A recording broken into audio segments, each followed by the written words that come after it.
The rain hammered against the windshield as James Mitchell sat in his car outside the grocery store, staring at his phone.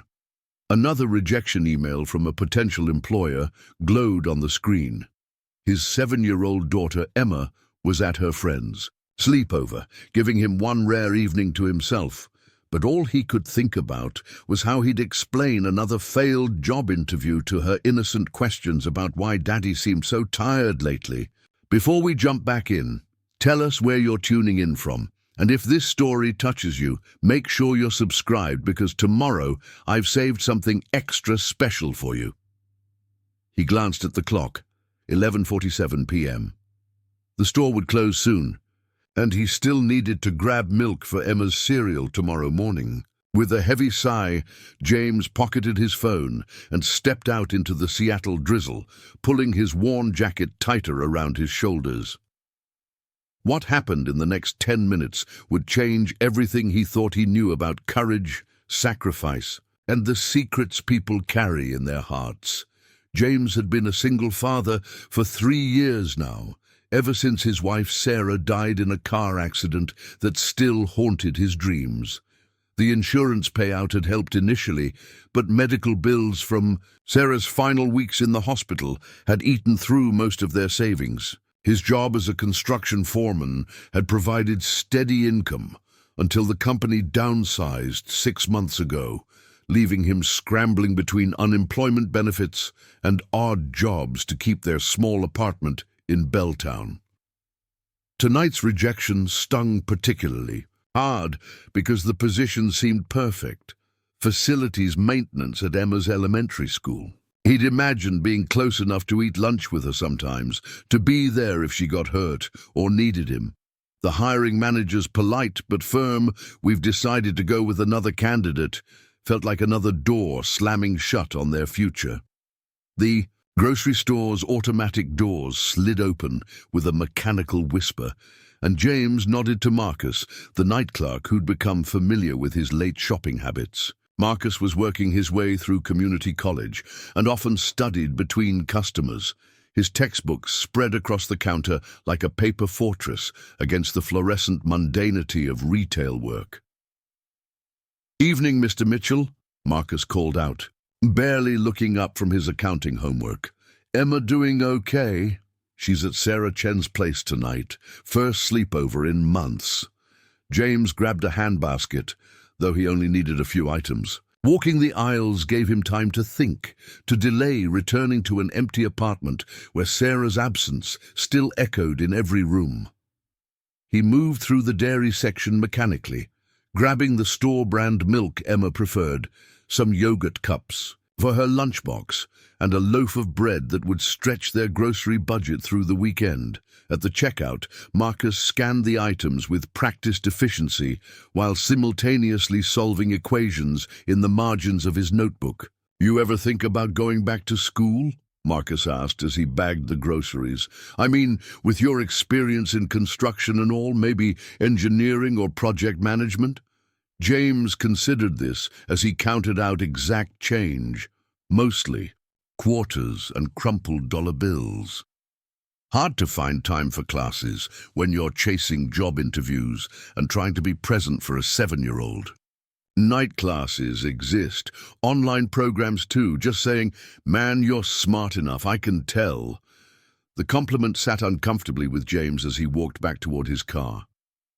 Smart enough for what? Smart enough to watch his wife die while helpless. To save her. Smart enough to lose his job right when Emma needed stability most. Smart enough to be sitting in grocery store parking lots at midnight, nursing rejection letters like old wounds. His 2008 Honda Civic sat under a broken streetlight, its blue paint faded to a tired grey-green in the patchy illumination. James fumbled with his keys, the groceries balanced precariously in one arm, when he heard it, a sound that made his blood freeze, a woman's scream, sharp and desperate, cut through the steady drum of rain. He dropped the grocery bag, milk carton, splitting open and spreading white across the wet asphalt. The scream came again, closer now, from the direction of the alley that ran behind the strip of shops. James's construction-hardened instincts kicked in. On job sites, you learn to respond immediately to sounds of distress because hesitation could mean the difference between a close call and a tragedy. The alley stretched back into darkness, lined with dumpsters and the skeletal fire escapes of the apartments above. Security lights had been broken or burned out, leaving pools of shadow between the pale rectangles of light spilling from second-story windows. James pulled out his phone, thumb hovering over 911, but paused when he heard voices. "Please, I don't have anything valuable. Just let me go home to my son." A woman's voice, shaking but trying to stay calm. Maternal instinct, even in terror. James recognized it from the way Sarah used to shield Emma from even minor household accidents, positioning her own body between their daughter and any perceived threat. "Shut up. You think I care about your sub-story?" A man's voice slurred slightly. Not necessarily drunk, but something off in the cadence. "You're gonna give us what we want, or we're gonna take it anyway." Us. Plural. James felt his heart hammering against his ribs as he crept closer, staying close to the brick wall of the building. His phone remained in his hand, but he realized that even if police responded immediately, they might not arrive. In time to prevent something terrible from happening, he reached the mouth of the alley and peered around the corner. 3 figures clustered near a dumpster about 30 feet away. 2 men had cornered a woman against the brick wall. Even in the dim light, James could see that her clothes were torn, her purse scattered on the ground, contents spilled across the wet pavement. The larger of the 2 men grabbed the woman's wrist, twisting it behind her back while she gasped in pain. His companion, wiry and nervous, kept glancing toward the street as if expecting interruption. "Check her pockets again," the larger man ordered. "People always lie about having cash." James's thumb found the emergency call button on his phone, but as he lifted it to dial, the nervous man spotted him. "Hey! Someone's watching!" The situation exploded into motion. The woman broke free for a moment, stumbling toward James, but the larger man caught her jacket and yanked her back with enough force to slam her against the wall. The sound of her head hitting brick made James's stomach lurch. "Run!" she called out to him, blood trickling from her nose. "Get help!" But James found himself moving forward instead of away. Later, he wouldn't be able to explain the decision rationally. Maybe it was 3 years of single parenthood, making him hyper-aware of vulnerability. Maybe it was the way the woman's voice broke when she mentioned her son. Maybe it was simply that he'd lost too much already to stand by and watch someone else's. "World get destroyed, let her go." His voice came out steadier than he felt. "Police are on their way." It was a bluff. He hadn't completed the call yet, but the nervous man immediately looked toward the street again. "Bullshit," the larger man said, but his grip on the woman loosened slightly. "You called nobody. Get lost before you get hurt." James held up his phone, screen glowing. "Already dialed. They'll be here in minutes." The woman used the distraction to twist away again, this time making it several steps before stumbling. Her ankle appeared to be injured, possibly from being thrown against the wall. She crawled behind a dumpster, leaving James facing both men alone. "You just made a big mistake," the larger man said, advancing toward James. In the better light near the alley mouth, James could see him clearly. Probably in his 30s, with the kind of wiry muscle that came from manual labor rather than gym workouts. His face bore the weathered look of someone who'd spent years making bad decisions and living with the consequences. His companion hung back, clearly uncomfortable with the escalation. "Maybe we should just go, Derek. If he really called the cops..." "He didn't call anybody. Look at him. He's scared out of his mind." Derek wasn't wrong. James's hands were shaking, his mouth dry with the metallic taste of adrenaline. But he'd committed now, and backing down would leave the woman at their mercy. He thought of Emma, safe at her friend's house, probably asleep by now with her stuffed elephant clutched against her chest. What kind of father would he be if he walked away from someone else's mother in trouble? "Just walk away," James said, surprised by the authority in his own voice. Take whatever you got from her and leave. Nobody needs to get hurt. Derek laughed, a sound like glass breaking. You're gonna stand there and negotiate with me? You got some balls, I'll give you that. But you're about to learn what happens when you stick your nose where it don't belong. The punch came faster than James expected. Derek had clearly been in plenty of fights, and his fist connected solidly with James's jaw, sending him staggering backward. The taste of blood filled his mouth, but he managed to stay on his feet. "Derek, come on!" the other man hissed. "This is getting too crazy." But Derek seemed energized by the violence, his earlier caution evaporating. He advanced on James again, and this time James was ready. 3 years of construction work had kept him in decent shape, and growing up with 2 older brothers had taught him the basics of defending himself. He caught Derek's second punch on his forearm and drove his elbow into the man's solar plexus. Derek doubled over, gasping, and James grabbed him by the shoulders, using his momentum to drive him face first into the brick wall. The impact was sickeningly solid. Derek slumped to the ground, consciousness flickering like a dying light bulb. Blood ran from his nose and a cut above his eyebrow, mixing with the rain to form pink rivulets on the asphalt. Jesus Christ! The nervous man, whose name James never learned, stared at his fallen companion for a moment before backing toward the far end of the alley. "You killed him!" Preparing and narrating this story took us a lot of time, so if you are enjoying it, subscribe to our channel. It means a lot to us. Now back to the story.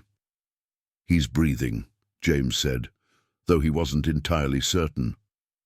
Derek's chest rose and fell, but shallowly. "But he needs medical attention. Screw this, I'm gone." The man disappeared into the maze of alleys behind the shopping complex, his footsteps echoing off the buildings, before fading into the general noise of the city.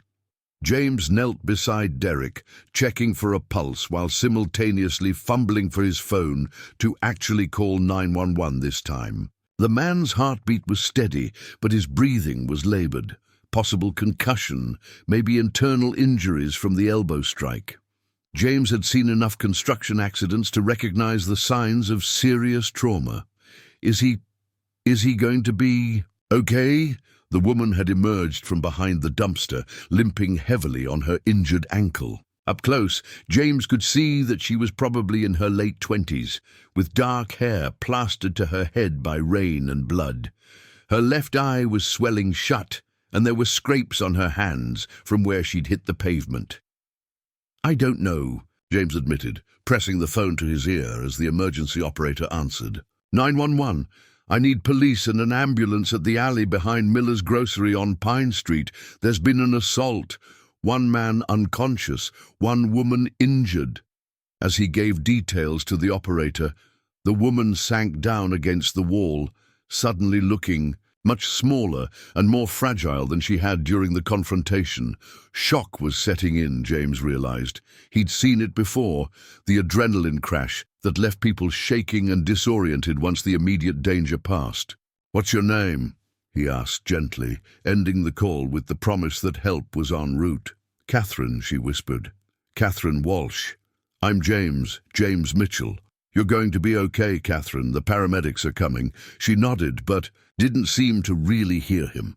Her eyes were fixed on Derek's motionless form, and James could see her hands trembling despite her attempts to appear composed. "Do you have someone I can call? Your husband? The son you mentioned?" At the mention of her son, Catherine's face crumpled. Fresh tears mixed with the rain and blood on her cheeks, and she wrapped her arms around herself as if trying to hold herself together through sheer force of will. "He's only 5, she said. "He's with a babysitter. I was walking home from work. I clean offices downtown, usually finish around 11. I've walked this route hundreds of times." "It's not your fault," James said firmly. "None of this is your fault." But even as he said it, he could see that Catherine didn't believe him. She was already building the guilt that trauma survivors carried.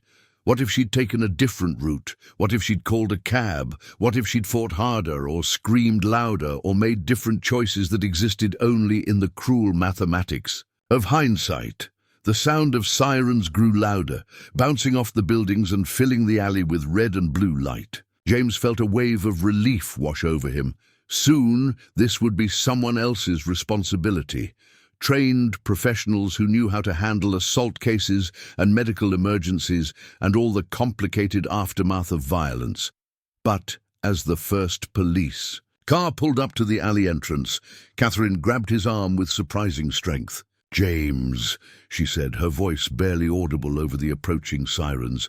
"There's something I need to tell someone, something important, but I don't know who to trust." Her grip tightened, fingernails digging into his jacket sleeve. "Whatever they took from my purse, it wasn't money.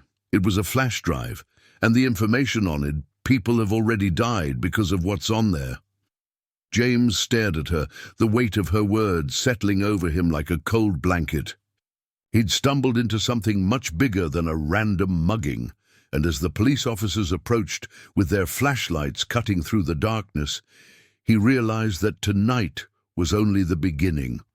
The police station's fluorescent lights buzzed overhead like angry wasps as James sat in an uncomfortable plastic chair holding a cup of bitter coffee that had gone cold an hour ago. Detective Maria Santos paced behind her desk, occasionally glancing at the one-way mirror that separated her office from the main bullpen.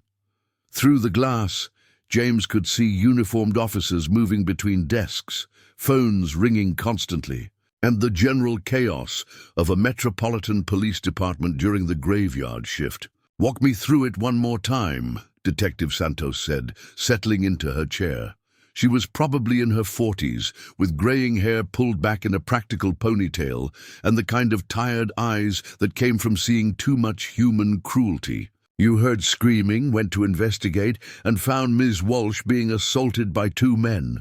James nodded, though something in the detective's tone suggested this wasn't routine questioning anymore. They'd been over the basic facts 3 times. Already, Derek Morrison, that was the attacker's full name, was currently in the hospital with a severe concussion and possible internal bleeding. The doctors weren't sure when he'd regain consciousness, if at all.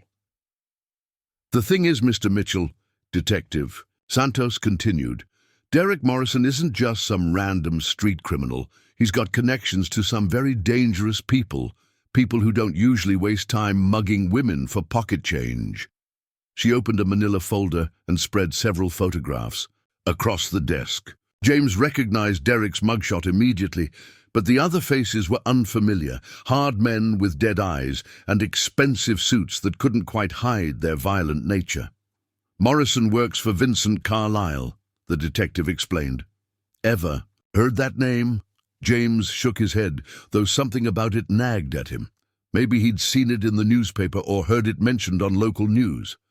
Carlyle runs several legitimate businesses in Seattle: construction, waste management, import-export. But he's also suspected of being involved in money laundering, extortion, and worse. We've been trying to build a case against him for years, but witnesses have a habit of disappearing or suddenly developing amnesia. The coffee cup felt slippery in James's hands. "Are you saying I'm in danger?" "I'm saying that Derek Morrison doesn't usually get his hands dirty with random crime. If he was in that alley tonight, it was for a specific reason, and that reason probably had something to do with Ms. Walsh." Detective Santos leaned forward, her voice dropping to almost a whisper. "She mentioned something about a flash drive, didn't she? Something important enough that people have died for it?" James hesitated. Catherine had trusted him with that information in a moment of desperation, but she'd specifically said she didn't know who to trust. Did that include the police? "She was traumatized," he said carefully. "People say all kinds of things when they're in shock." The detective's expression didn't change, but James could see that his evasion hadn't fooled her. "Mr. Mitchell, I'm going to be very direct with you. If Catherine Walsh has information that could help us take down Vincent Carlyle, she's going to need protection, and so are you now that you're involved. I just helped someone who was being attacked. I'm not involved in whatever else is going on. You put one of Carlisle's men in the hospital. Trust me, you're involved, whether you want to be or not. The implication hung in the air like smoke. James thought about Emma, probably still asleep at her friend's house, completely unaware that her father had stumbled into something that could put both their lives at risk. The job rejections and financial stress suddenly seemed like minor problems compared to the possibility of organized crime retaliation. "Where is Catherine now?" he asked. "Safe house. She's been asking for you, actually. She'll only talk to the person who saved her life." Detective Santos closed the folder and stood up. "I'm going to make you an offer, Mr. Mitchell. Help us get Catherine to cooperate, and we'll make sure you and your daughter are protected. But if you walk away now, you're on your own, and Vincent Carlisle has a long memory." An hour later, James found himself in an unmarked police car driving through the industrial district south of downtown Seattle. The safe house turned out to be a converted warehouse, surrounded by chain-link fence and guarded by plainclothes officers who tried to look casual while obviously watching every approaching vehicle. Catherine was waiting in a small room furnished with basic furniture that looked like it came from a government surplus store. She'd been cleaned up and treated by paramedics, but the bruises on her face had darkened to deep purple, and she moved carefully, favoring her injured ankle. "James," she said when he entered, relief evident in her voice. "I wasn't sure you'd come." Detective Santos made it clear I didn't have much choice. He took the chair across from her small table. "She says you have information about Vincent Carlisle." Catherine's face went pale at the mention of the name. "She told you about him?" "Enough to know that we're both in serious trouble." "What's on that flash drive, Catherine?" She was quiet for a long moment, staring at her hands. When she finally spoke, her voice was barely above a whisper.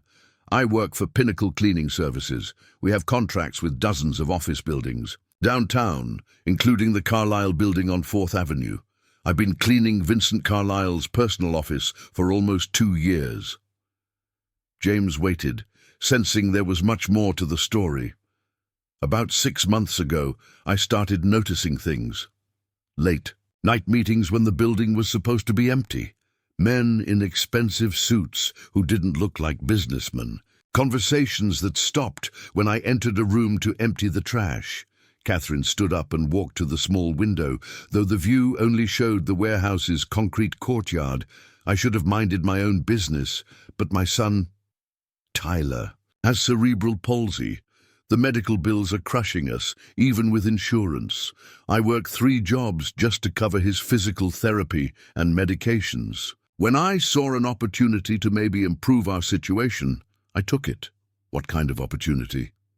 "Vincent Carlisle is careful, but not perfect. His office computer automatically backs up files to a cloud server every night.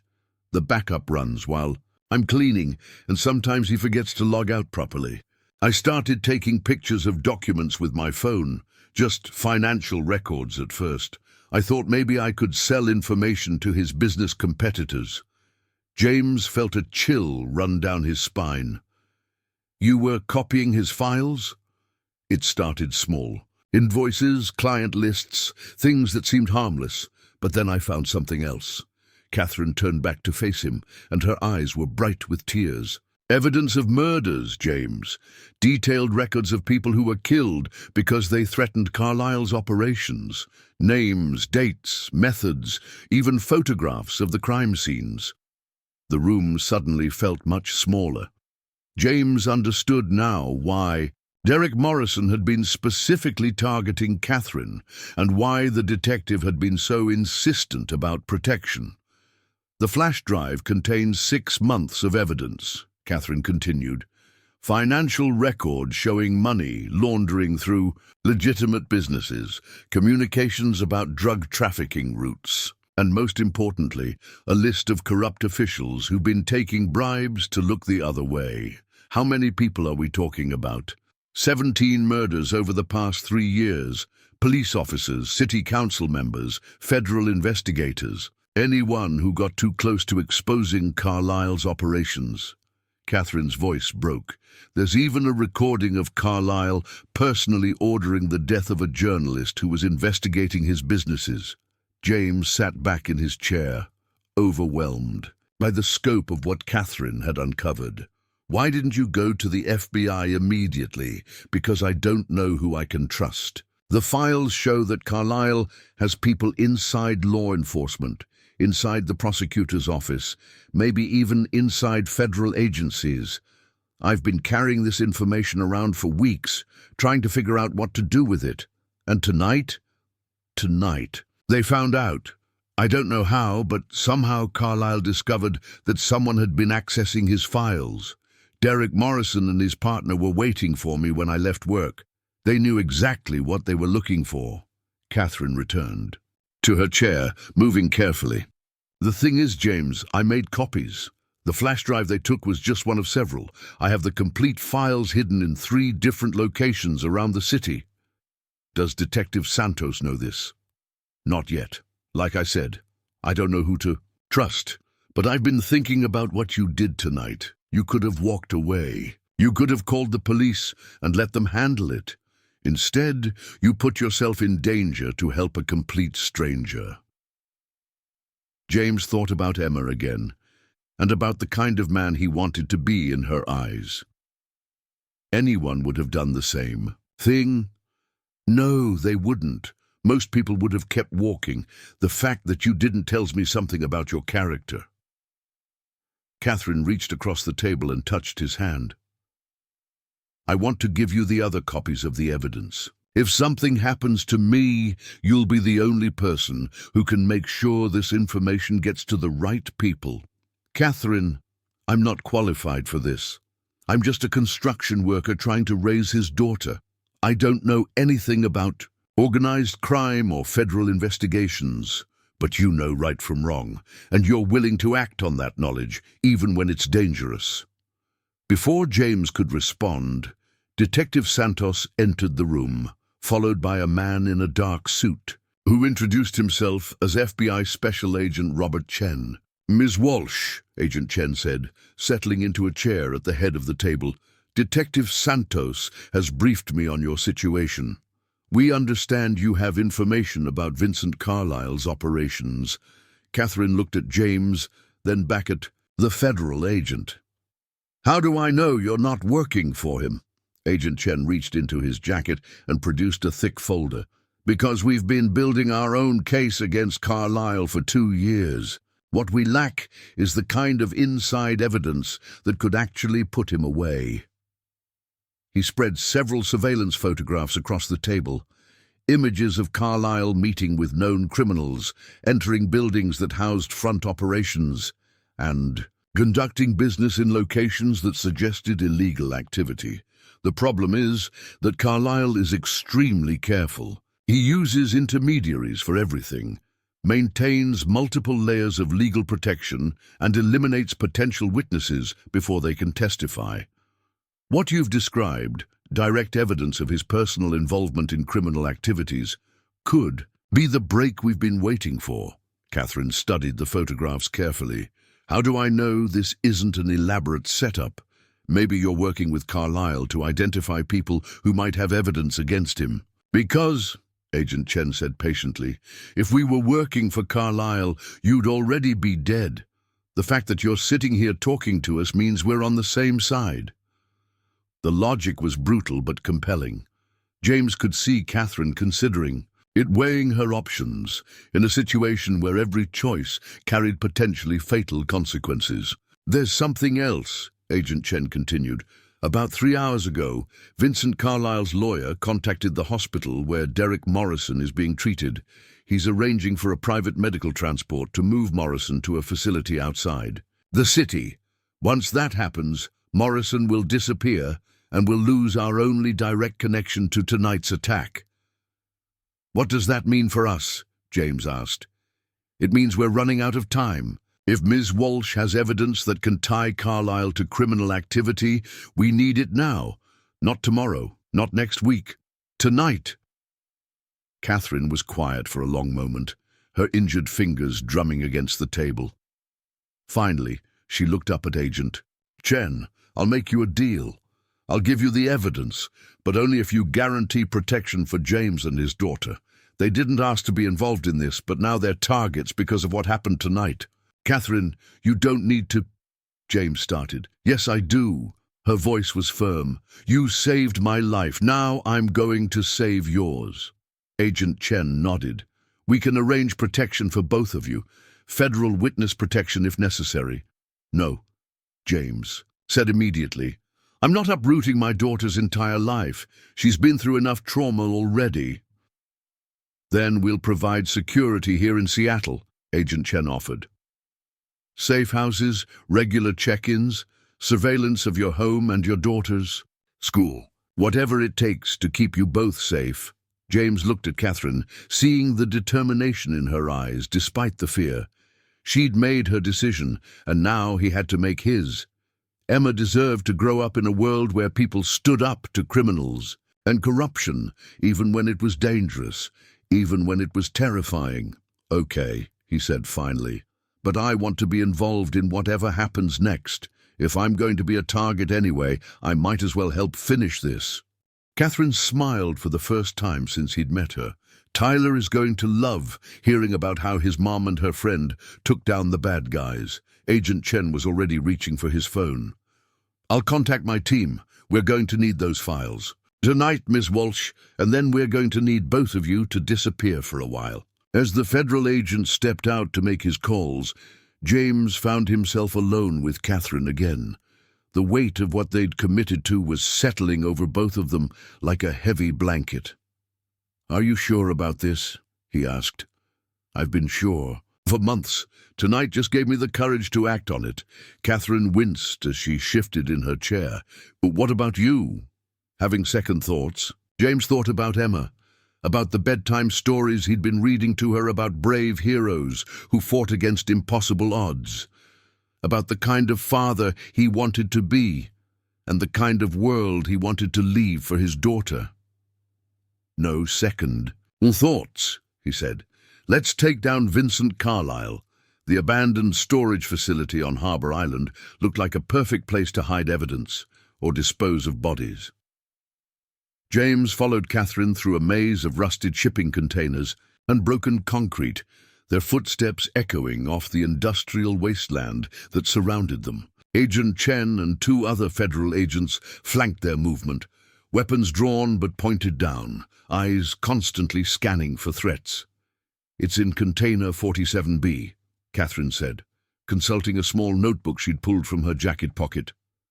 Third row from the water, blue container with the dented corner. Dawn was breaking over Elliott Bay, painting the sky in shades of orange and pink that seemed obscenely beautiful given the circumstances. James had been awake for over 24 hours, running on coffee and adrenaline, but his mind felt razor-sharp, with the kind of clarity that came from having no choice but to keep moving forward. Emma would be waking up soon at Sarah Chen's house, probably wondering why her father hadn't picked her up yet. James had called Mrs. Chen from the safe house, fabricating a story about a family emergency that required him to leave town suddenly. The lie sat heavy in his stomach, but the alternative, explaining that they were both potential targets of organized crime, was unthinkable. Here, Catherine said, stopping in front of a shipping container that looked identical to dozens of others. She produced a small key from around her neck, hidden beneath her shirt like a talisman. The lock was new and expensive, clearly designed to keep out casual thieves and curious vagrants. Inside the container, James was surprised to find it had been converted into a small, organized workspace.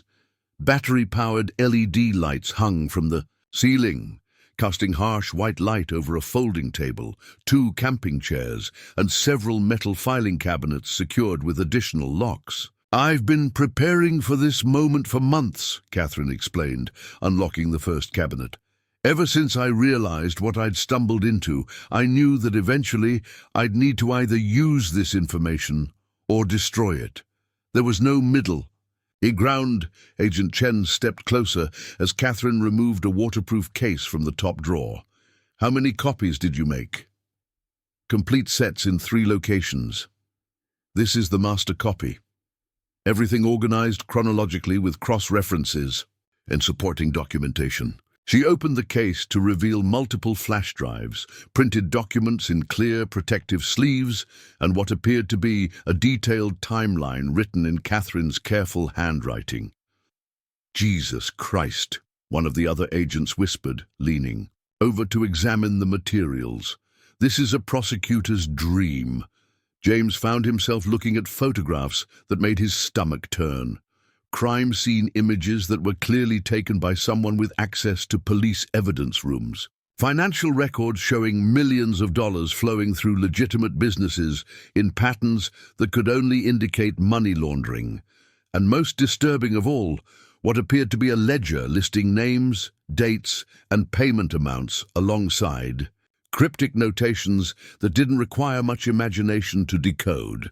Marcus Rivera, October 15th, 2022, $50,000 river disposal, Agent Chen read aloud from one entry. Linda Kim, January 8th, 2023, $75,000 car accident simulation. "Those are the murders," Catherine said quietly. 17 people over 3 years. The amounts are what Carlyle paid his contractors for each killing. The methods, that are how the deaths were staged, to look accidental or random. James picked up a photograph that showed a familiar face. A young woman with dark hair and kind eyes. The accompanying document identified her as Jessica Torres, a Seattle Times reporter who had been investigating city construction contracts in 2023. "I remember her," James said. "She wrote articles about bid rigging in municipal projects. They found her dead in her apartment, said it was a drug overdose." According to Carlyle's records, she was getting too close to exposing his construction company's illegal practices. The overdose was staged. She was actually strangled and then injected with heroin to make it look like an accident. Agent Chen was photographing documents with a specialized camera while his colleagues inventoried the evidence. "Ms. Walsh, this is going to revolutionize several ongoing investigations. We've been looking at some of these deaths as separate cases, not realizing they were all connected." "There's more," Catherine said, producing another flash drive from the case. "This contains recordings." "Recordings of what?" "Phone conversations, meetings in Carlyle's office, discussions about specific operations. I managed to activate the recording function on his computer during one of my cleaning visits. It's been automatically capturing audio whenever someone speaks near his desk." She plugged the drive into a small tablet and navigated to a file dated just 2 weeks earlier. Vincent Carlyle's voice filled the container, cultured and calm, as he discussed murder with the casual tone most people reserved for ordering lunch. "The federal prosecutor is becoming a problem. Sarah Mitchell has been asking too many questions about the Morrison case." James felt the blood drain from his face. Sarah Mitchell, his wife's name, but that was impossible. Sarah had died 3 years ago in a car accident. The doctor said her injuries were consistent with losing control on a wet road, slamming into a concrete barrier at highway speed. Detective Santos mentioned something about new evidence in old cases. Carlyle's voice continued. "We need to make sure Sarah doesn't have time to connect the dots, make it look like an accident, same as before." The recording continued, but James could no longer hear the words over the roaring in his ears. His wife hadn't died in a random accident. She'd been murdered by Vincent Carlyle's organization, killed because she was doing her job as a federal prosecutor too effectively. "James!" Catherine's voice seemed to come from very far away. "James, are you okay?" He realized he was sitting on the concrete floor of the container, though he didn't remember falling. Agent Chen was kneeling beside him, one hand on his shoulder, speaking in the careful tone people used with trauma victims. "Mr. Mitchell, I know this is a shock. We'll need you to listen to more of these recordings. Help us identify references and connections. But first, do you need medical attention?" "My wife," James managed. "Sarah Mitchell. She was a federal prosecutor. She died 3 years ago in what we thought was a car accident. Agent Chen's expression went very still. What was she working on when she died? Municipal corruption cases. Bid rigging, construction contracts, city officials taking bribes. James forced himself to stand, though his legs felt unsteady. She said she was close to breaking open a major conspiracy, but she never told me details. Said it was safer if... I didn't know. The agent was already pulling out his phone. I need to contact my supervisor immediately. If Sarah Mitchell was murdered because of her investigation, this case just became exponentially more important. Catherine had gone pale, understanding the implications. James, I'm so sorry. If I'd known... You couldn't have known. James's voice sounded strange to his own ears, hollow and distant. But now we know why they're so determined to stop us. This isn't just about Carlisle's current operations. It's about covering up murders that go back years. Agent Chen finished his phone call and turned back to them. My supervisor is contacting the Seattle FBI field office and the U.S. Attorney's office. We're going to need to move both of you to a more secure location immediately. What about Emma? James asked. My daughter. If they killed Sarah to protect themselves, they won't hesitate to hurt Emma to get to me. We'll have agents pick her up within the hour. She'll be brought to the same secure facility where you'll be staying. As they packed up the evidence, James found himself looking at the container with new eyes. This wasn't just Catherine's hideout. It was a monument to his wife's unfinished work. Sarah had died trying to expose exactly the kind of corruption that was now spread out on the folding table in front of them. There's something else, Catherine said, as they prepared to leave. In the recordings, Carlisle mentions a timeline. He's planning something big for next week, something he calls the cleanup. From context, it sounds like he's planning to eliminate everyone who might pose a threat to his organization. How many people are we talking about? At least a dozen. Names were mentioned: police officers, federal agents, prosecutors, journalists, people who've been getting too close to his operations over the past few years. Agent Chen stopped what he was doing. Did he mention specific names? Catherine consulted her notebook again. Detective Maria Santos was definitely on the list. Agent Robert Chen, that's you. Federal prosecutor David Walsh, no relation to me despite the name. And several others I didn't recognize. When is this supposed to happen? The recordings suggest sometime before Friday. Carlisle kept talking about clearing the board before some kind of major business meeting. The implications were staggering. Vincent Carlisle wasn't just covering up past crimes. He was planning a coordinated massacre of law enforcement personnel to protect his future operations. We need to get this information to headquarters immediately, Agent Chen said, and we need to warn everyone on that list. As they left the container, James caught Catherine's arm. Why didn't you tell me about the Sarah Mitchell recording earlier? Because I wasn't sure it was the same Sarah Mitchell. It's not an uncommon name, and I didn't want to cause you unnecessary pain if it turned out to be someone else. But you knew it was possible.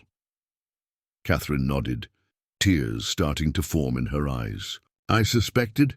Some of the other recordings mention a federal prosecutor who was killed in 2022 for getting too close to the construction corruption case. The timeline matched what you'd told Detective Santos about your wife's death.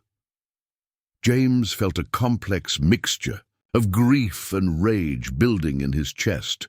For 3 years, he'd blamed himself for not being able to save Sarah from her car accident. He'd wondered if he should have insisted she work fewer hours, take fewer risks, be more careful on wet roads. Now he knew that none of those precautions would have mattered. Vincent Carlisle had marked her for death the moment she became a threat to his operations. James, Agent Chen called from outside the container, we need to move. My supervisor is coordinating with multiple agencies, but that also means more people know where we are. Carlisle has sources inside law enforcement. We have to assume he'll know about this operation soon. They made their way back through the maze of shipping containers, but something felt different now. The early morning silence seemed more ominous, and James found himself jumping at shadows that hadn't bothered him an hour earlier. "Contact," one of the trailing agents said quietly into his radio. "Black sedan. 2 occupants, maintaining distance but matching our route." Agent Chen immediately changed direction, leading them toward a different exit from the storage facility. "How long have they been following us?" "Unknown. First spotted them when we reached the main access road." James felt his heart rate spike. "Are we trapped?" "Not yet. But we need to reach the extraction point before they can bring in additional support." They moved faster now, Catherine limping but keeping pace despite her injured ankle. The extraction point turned out to be a helicopter landing pad used by the port of Seattle, where a federal helicopter was waiting with its rotors already spinning. "Go, go, go!" Agent Chen shouted as they broke into a run across the open space. Behind them, James could hear car doors slamming and the sound of men shouting orders. He didn't look back. He was focused entirely on getting Catherine to the helicopter and then getting to Emma before Carlisle's people could reach her.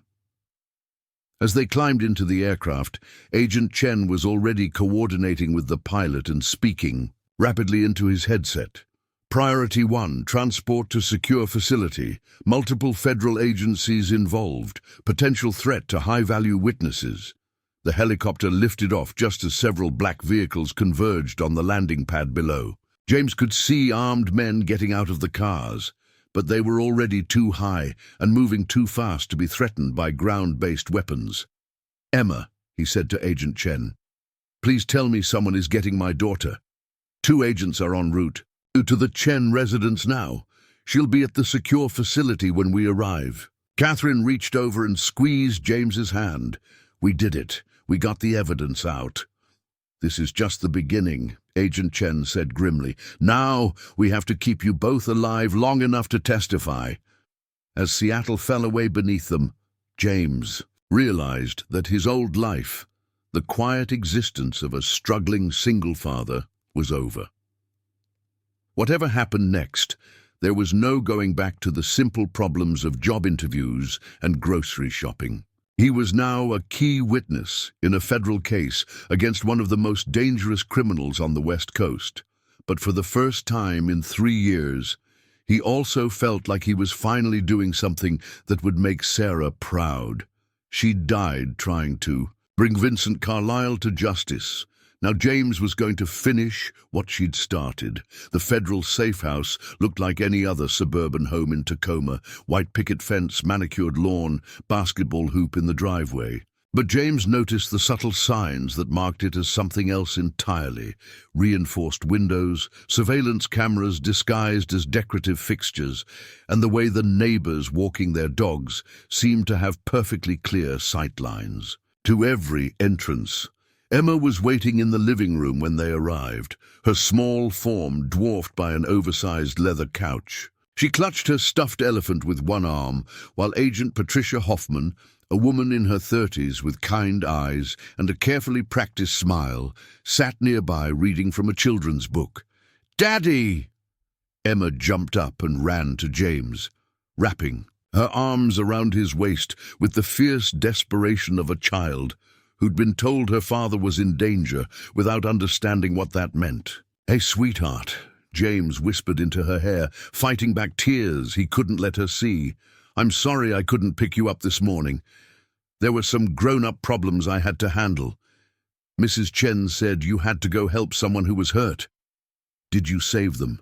James glanced at Catherine, who was standing awkwardly by the door, clearly uncertain about intruding on the family reunion. "Yes, baby. I helped someone who was in trouble. This is Catherine. She's the person I helped." Emma studied Catherine with the frank curiosity of a 7-year-old, taking in the bruises on her face and the careful way she moved. "Are you okay now?" "I'm getting better," Catherine said softly. "Your daddy was very brave. He helped me when some bad men were trying to hurt me." "Daddy's always brave," Emma said matter-of-factly. "He kills spiders and fixes things when they break and makes pancakes shaped like elephants." The simple faith in her voice made James's chest tight. How could he explain that the world had suddenly become a place where being brave meant something much more dangerous than dealing with household pests? Agent Hoffman approached them with a gentle smile. "Emma, would you like to see a room? We've set up a space just for you, with some games and books." As they followed the agent upstairs, James noticed that the house had been modified extensively. What looked like a normal staircase from below actually had reinforced railings and hidden compartments that probably contained weapons or communication equipment. The bedrooms were on the second floor, but he could see that the windows had been replaced with bulletproof glass. Emma's room was surprisingly cheerful. Someone had gone to considerable trouble to make it feel like a child's bedroom rather than a safe house. There were stuffed animals, picture books, art supplies, and even a small television with a collection of Disney movies. "The kitchen is stocked with kid-friendly food," Agent Hoffman explained quietly, while Emma explored her temporary domain. "Mac and cheese, chicken nuggets, juice boxes. We tried to think of everything a 7-year-old might want." "How long will we be here?" James asked. "That depends on how quickly we can move forward with the prosecution. Agent Chen is coordinating with the U.S. Attorney's Office, but building a case this complex takes time." "What about school?" "Emma's supposed to start 2nd grade next week." Agent Hoffman's expression became more serious. "Mr. Mitchell, I need you to understand that your old life is over, at least temporarily. Emma can't go back to her school, you can't return to your apartment, and you'll both need new identities if this case goes to trial." The weight of that statement settled over James like a cold blanket. Emma had already lost her mother. Now she was losing everything else familiar in her world. "Daddy," Emma's voice was small and uncertain. "Are we going to live here now?" James knelt down to her level, choosing his words carefully. "We're going to stay here for a while, like a vacation. There are some problems that Daddy needs to help fix, and it's safer for us to be here while that happens." "What kind of problems?" "Remember how I told you that sometimes grown-ups have to make difficult choices to help other people? Well, Catherine needed help, and now we're helping the police make sure other people don't get hurt the same way." Emma nodded solemnly, though James could see she didn't fully understand. "Can I call Sarah and tell her where I am? She's probably wondering why I didn't come home." "I'll call Mrs. Chen and explain everything," James promised. "She knows you're safe." Agent Hoffman gestured toward the door. "Mr. Mitchell, Agent Chen would like to speak with you downstairs. Emma will be fine. Here, I'll stay with her." In the living room, Agent Chen had set up what looked like a mobile command center. Laptops, satellite phones, and secure communication equipment covered the coffee table, while several other agents worked quietly at various stations around the room. "We've been analyzing the evidence you and Ms. Walsh provided," Agent Chen began, without preamble. "The scope of Carlisle's operations is bigger than we initially realized. The financial records show connections to organized crime families in 3 states, plus international money laundering through offshore accounts." Catherine was sitting at the dining table, looking exhausted but determined. "Have you been able to verify any of the murder cases?" 17 victims over 3 years, just as you documented. "We're reopening investigations into all of them, but that's going to take weeks or months. What we need now is enough evidence to arrest Carlisle before he can implement his cleanup plan." Agent Chen pulled up a file on his laptop. "We've identified 12 people on Carlisle's target list. Federal agents, local police, prosecutors, journalists, anyone who might have evidence or testimony that could hurt him."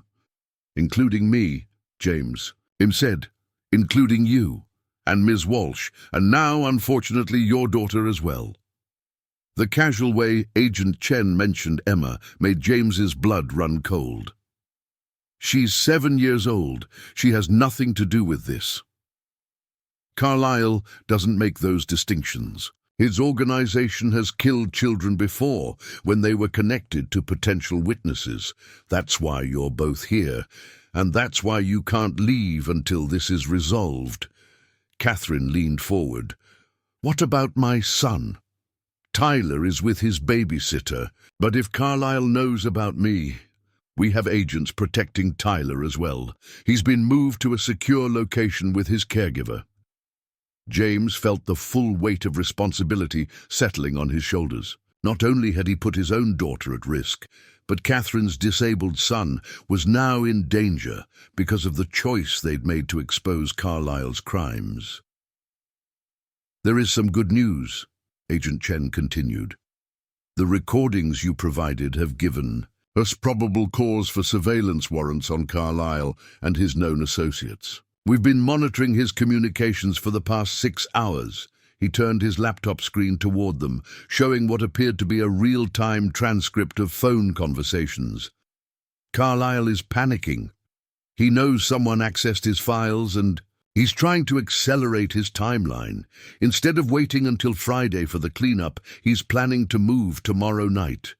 "Tomorrow?" Catherine's voice was barely a whisper. "Which actually works in our favor.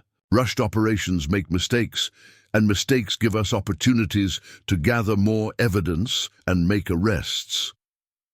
Agent Chen pulled up another screen showing a map of Seattle with several locations marked in red.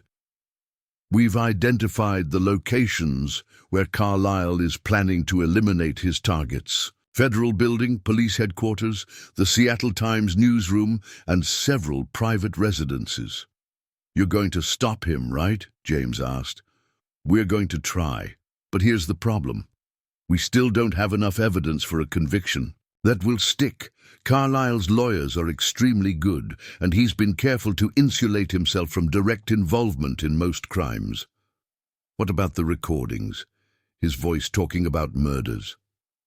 "Inadmissible in court. The recordings were obtained without proper warrants, and Carlisle's defense team will argue they were illegally acquired." Catherine slammed her hand on the table.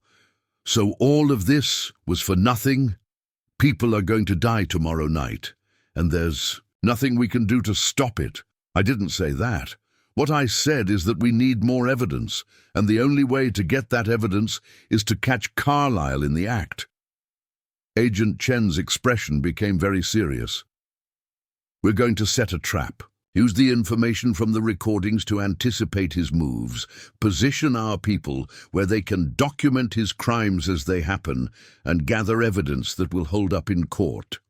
"That sounds incredibly dangerous," James said. "It is. Which is why we need both of you to help us." The room went quiet, except for the hum of electronic equipment. James could hear Emma's laughter from upstairs, where Agent Hoffman was apparently reading her a funny story. "What kind of help?" Catherine asked. "Carlisle is going to be looking for you, both of you. He knows you have evidence that could destroy him, and he's going to want to eliminate that threat before he moves against his other targets." Agent Chen pulled up another file, this one showing surveillance photos of the safe house from various angles. "He's probably already trying to locate this facility. When he does, he'll send people to kill you. So we're bait," James said flatly. "You're the key to catching him red-handed.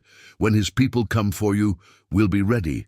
We'll document the attempted murders, trace the orders back to Carlisle himself, and finally have the kind of evidence that can put him away for life."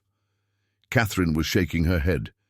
"You're asking us to use ourselves as targets. What about our children? Emma and Tyler will be moved to a different location before the operation begins. They'll be completely safe, guarded by federal marshals with no connection to this case." James thought about Sarah, about the way she died believing she was making the world safer for Emma, about the bedtime stories where heroes faced impossible odds to protect the innocent, about the kind of father he wanted to be. "If we do this," he said slowly, "what are our chances of survival?" "Honestly? About 60-40 in your favor. We'll have surveillance teams, tactical support, and emergency medical personnel standing by. But there are no guarantees, and if we don't do this, Carlisle kills 12 people tomorrow night, including several federal agents and police officers. Then he disappears, probably to a country without extradition treaties, and continues his operations from abroad. The people who died trying to stop him, including your wife, will have died for nothing. Catherine was crying now, silent tears that she wiped away with angry gestures. This isn't fair. We're not trained for this. We're just ordinary people who stumbled into something too big for us to handle. Sometimes ordinary people are exactly what extraordinary situations require, Agent Chen said gently. You've already shown more courage than most people could manage. What I'm asking is that you be brave for just a little longer. James looked upstairs where he could still hear Emma's voice mixing with Agent Hoffman's. His daughter deserved to grow up in a world where criminals like Vincent Carlisle faced justice for their actions, where federal prosecutors like Sarah could do their jobs without fear of assassination. I'll do it, he said. But I want ironclad guarantees about Emma's safety, and I want to know every detail of the operation before we begin. Catherine wiped her eyes and straightened her shoulders. Tyler needs medical care that we can't afford without my income. If Carlisle isn't stopped, I'll never be able to work again, never be able to pay for his treatments. So yes, I'll do it. 2. Agent Chen nodded respectfully. I'll brief you on the full operation plan tonight. The move against Carlisle happens tomorrow evening. By this time tomorrow night, either Vincent Carlisle will be in federal custody or we'll all be dead. Reassuring, James said dryly. I don't believe in false comfort. What I do believe in is preparation, training, and the kind of courage you've both already demonstrated. As Agent Chen began setting up his briefing materials, James realized that the scared construction worker who'd heard screams in an alley less than 2 days ago was gone forever. In his place was someone harder, more focused, and willing to risk everything to finish what his wife had started. Tomorrow night, Vincent Carlisle would learn that some ordinary people were capable of extraordinary things when pushed too far. The morning sun cast long shadows across the suburban street as James watched a black SUV pull away from the curb, carrying Emma to a secure location 40 miles north of the city. She'd waved at him through the tinted window, still believing this was all just an extended adventure, not understanding that her father was about to use himself as bait for one of the most dangerous criminals on the West Coast. Second thoughts? Catherine asked, joining him at the reinforced window. She'd been quiet since dawn, methodically checking and rechecking the equipment Agent Chen had provided, a wire transmitter, panic button, and GPS tracker that would allow the surveillance team to monitor their location and vital signs in real time. Every few minutes, James admitted. But then I think about Sarah, about all the people Carlisle has killed, and I know we don't have a choice. Agent Chen emerged from the command center he'd established in the dining room looking like he hadn't slept in days. The operation had grown significantly overnight. What started as a simple arrest had evolved into a coordinated effort involving multiple federal agencies, local police, and tactical teams positioned throughout the city. Final briefing in 10 minutes, he announced. We've intercepted more communications from Carlisle's organization. The timeline has moved up again. They're planning to hit their target starting at 6 p.m. tonight. James checked his watch. It was barely past noon, which meant they had less than 6 hours before Vincent Carlisle's people would begin systematically murdering law enforcement officers, prosecutors, and journalists across Seattle. Any word on Derek Morrison? Catherine asked, still in intensive care, but his condition has stabilized. His lawyer tried to move him to a private facility this morning, but we blocked the transfer. If he regains consciousness, he might be willing to testify in exchange for protection from Carlisle. The living room had been transformed into a tactical operations center. Maps of the city covered every wall, marked with red pins indicating Carlyle's known properties, yellow pins showing the locations of his intended targets, and blue pins marking the positions of federal surveillance teams. Agent Patricia Hoffman, who'd been guarding Emma, had been replaced by Agent Marcus Webb, an intimidating man in his 40s whose scarred hands suggested extensive combat experience. Two other tactical specialists, Agents Sarah Kim and David Rodriguez, had arrived during the night to provide additional security for the safe house. "Here's how this works," Agent Chen began, pointing to a detailed floor plan of the house. "We know Carlyle's people are looking for this location. Our surveillance teams have identified 3 vehicles conducting reconnaissance in the neighborhood over the past 12 hours. He moved to a larger map showing the surrounding area.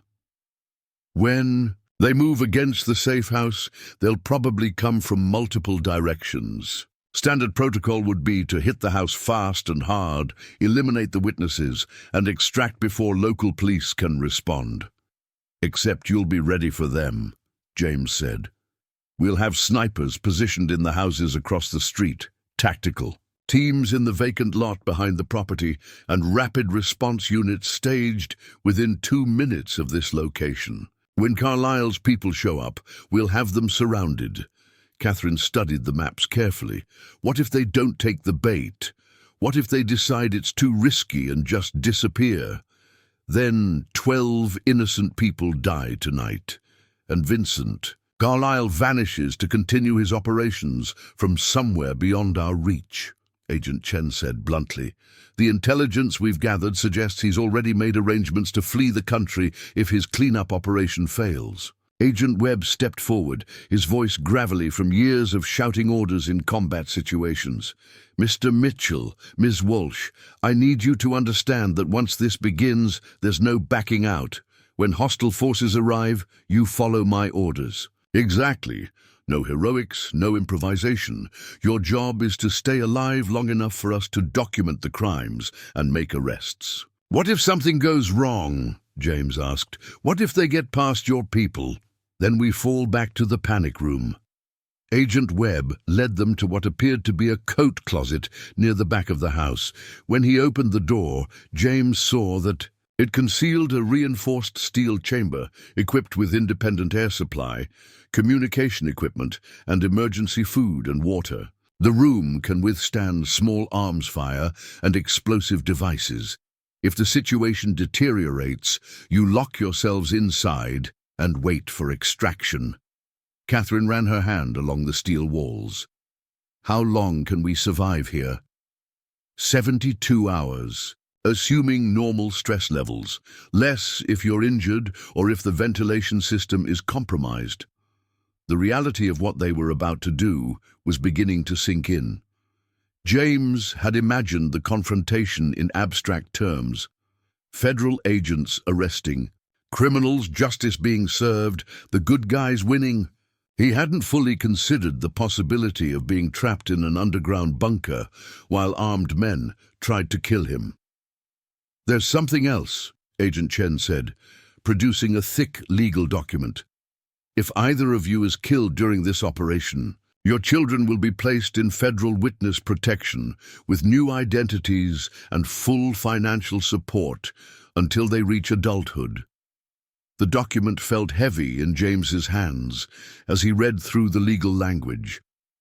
Emma would be cared for, educated, and protected, but she'd also lose her name, her history, and any connection to the life she'd known. It was a safety net that came with its own terrible price. "We've also prepared sealed testimony from both of you," Agent Chen continued. "Video depositions that can be used in court, even if you're not alive to testify in person." "Jesus," Catherine whispered. "You really think we might not survive this?" "I think Vincent Carlyle has killed 17 people to protect his secrets, and he won't hesitate to kill 2 more. But I also think we have the best possible plan to keep you safe while gathering the evidence we need." Agent Webb's radio crackled with incoming transmissions. Alpha team in position, Bravo team ready, Charlie team standing by. "How many people are involved in this operation?" James asked. 47 federal agents, 12 local police officers, 6 tactical specialists and 4 emergency medical teams, Agent Webb replied. "This is the largest coordinated operation against organized crime in Seattle's history." The weight of that responsibility was staggering. Nearly 70 law enforcement officers were risking their lives because James had decided to help a woman being attacked in an alley. Sarah would have been proud of what her husband had set in motion, but she also would have been terrified by the potential consequences. Agent Chen's phone buzzed with an urgent message. "We have movement, 3 vehicles, approaching from different directions. This is it." The transformation was immediate and dramatic. Agents Webb, Kim, and Rodriguez moved with practiced efficiency, checking weapons, testing communication equipment, and taking positions at strategic points throughout the house. Agent Chen coordinated with surveillance teams via headset while monitoring multiple video feeds on his laptop. Vehicle 1 is a black sedan with 2 occupants approaching from the east. Vehicle 2 is a panel van with an unknown number of occupants coming from the south. Vehicle 3 is a motorcycle, single rider, approaching from the west. James felt his heart rate accelerate as the reality of the situation hit him. In the next few minutes, people would be trying to kill him. Professional killers with extensive experience in eliminating witnesses and covering their tracks. "Mr. Mitchell, Ms. Walsh, you need to move to your designated positions," Agent Webb ordered. "Remember, stay low, follow orders, and don't do anything heroic." Catherine grabbed James's arm as they moved toward the living room. "If we don't make it through this, I want you to know that meeting you was the best thing that's happened to me in years. You gave me the courage to do the right thing. We're going to make it through this," James said, as though he wasn't sure he believed it himself. "Tyler needs his mother and Emma needs her father. We're going to finish this and go home." Agent Chen's voice cut through their conversation. "All vehicles have stopped. Personnel are exiting and taking positions around the perimeter. I count at least 8 hostiles, possibly more." Through the reinforced windows, James could see figures moving between the neighboring houses, black-clad shapes that seemed to flow like shadows across the suburban landscape. These weren't the desperate street criminals who'd attacked Catherine. In the alley, these were professionals, equipped with military-grade weapons and tactical gear. "Alpha Team reports contact," Agent Webb announced. "Hostile forces are attempting to breach the rear of the property." The sound of breaking glass came from somewhere in the back of the house, followed immediately by the sharp crack of suppressed gunfire. James instinctively ducked, pulling Catherine down beside him as bullets shattered the windows and tore through the walls above their heads. "Federal agents!" Agent Webb's voice boomed through a megaphone. "You are surrounded! Drop your weapons and surrender!" The response was immediate and violent. Automatic weapons fire erupted from multiple positions, turning the quiet suburban morning into a war zone. James could hear neighbors screaming, car alarms blaring, and the distant wail of sirens as local police rushed toward the gunfire. "Stay down!" Agent Kim shouted, returning fire through a window that had been shot out moments earlier. "They're trying to flank us from the north side." Agent Chen was coordinating the response from his command post, his voice calm despite the chaos around them. "Bravo team, move to intercept. Charlie team, provide covering fire. Medical team, stand by for casualties." A flashbang grenade exploded somewhere in the kitchen, filling the house with blinding light and deafening noise. James's ears rang as he tried to maintain his bearings, following Catherine as they crawled toward the relative safety of the interior. "Hallway, James!" Catherine's voice was barely audible over the gunfire. "The panic room!"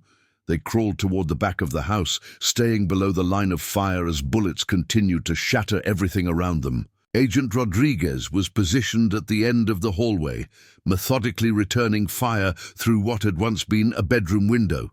"Go! Go! Go!" he shouted, providing covering fire as James and Catherine scrambled toward the concealed panic room. James fumbled with the lock mechanism, his hands shaking from adrenaline as more gunfire erupted around them. The steel door finally opened, revealing the cramped but secure chamber that might be their salvation. "Wait," Catherine said, grabbing his arm. "Agent Chen, where is he?" James looked back toward the living room, where smoke was beginning to fill the air. Through the haze, he could see Agent Chen still at his command post, coordinating the federal response even as the house disintegrated around him. "He's doing his job," James said, "and we need to do ours." But as they prepared to enter the panic room, a new sound cut through the gunfire, Vincent Carlisle's voice amplified by a bullhorn from somewhere outside the house. "James Mitchell, Catherine Walsh, you have something that belongs to me, and I want it back." Agent Webb's response was immediate and profane. "Vincent Carlisle, you are under arrest for conspiracy, murder, and attempted murder of federal officers." Carlisle's laughter was cold and calculating. "I don't think you understand the situation, Agent Webb. I have men positioned throughout this neighborhood. Your tactical teams are outnumbered and outgunned. Surrender my witnesses and I'll allow your people to leave alive." The gunfire had stopped, creating an eerie silence that was somehow more terrifying than the chaos that had preceded it. James realized that this was the moment Agent Chen had been waiting for. Vincent Carlisle personally directing a criminal operation, giving orders that could be recorded and used as evidence in court.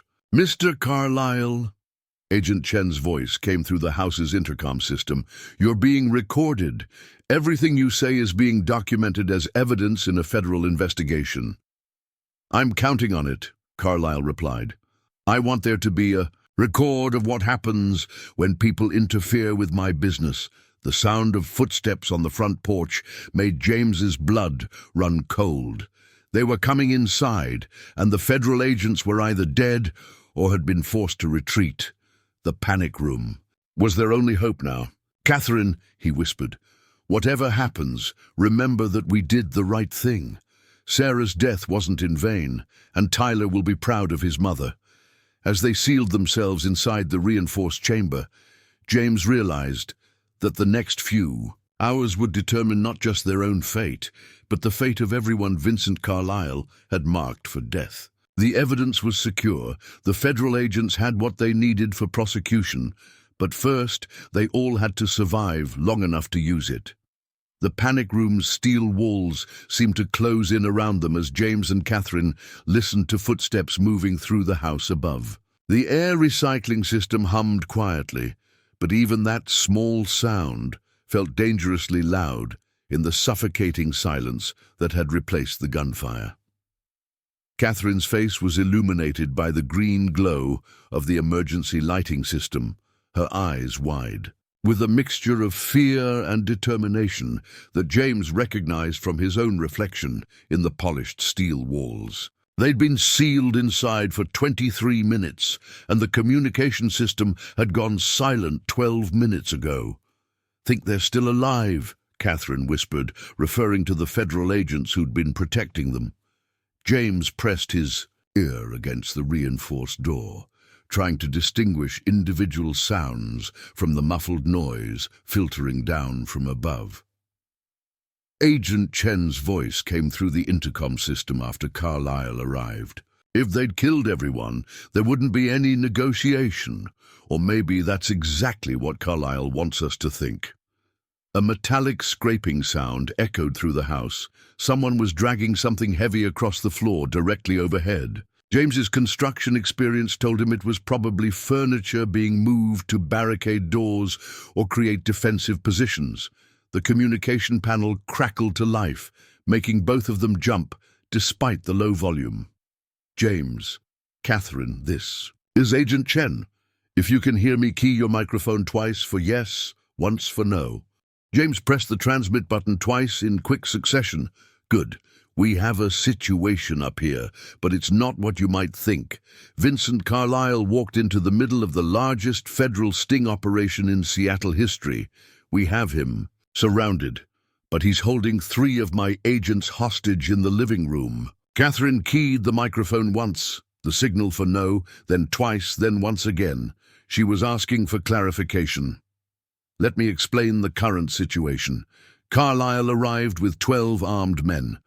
We've arrested 9 of them, but 3 are still inside the house with him. He's demanding to speak with you directly. James felt his stomach drop. After everything they'd been through, Vincent Carlisle still held the upper hand. Here's what's going to happen, Agent Chen continued. We're going to establish a video link so you can speak with Carlisle from the safety of the panic room. He wants to make you an offer. An offer? Catherine mouthed the words silently. Agent Chen's voice crackled through the speaker again. We need you to hear what he has to say. Everything is being recorded, and we have him surrounded. But he claims to have information that could save the lives of his other targets. A small monitor descended from the ceiling of the panic room, activated by remote control from the command center upstairs. The screen flickered to life, showing a view of the safe house's living room that looked like a war zone. Furniture was overturned, windows were shattered, and scorch marks from the flashbang grenades darkened the walls. Vincent Carlisle sat in the center of the destruction like a king holding court. He was older than James had expected, perhaps 60, with silver hair and expensive clothing that somehow remained immaculate despite the violence that had surrounded him. 3 federal agents knelt on the floor nearby, hands zip-tied behind their backs, while armed men in tactical gear kept weapons trained on them.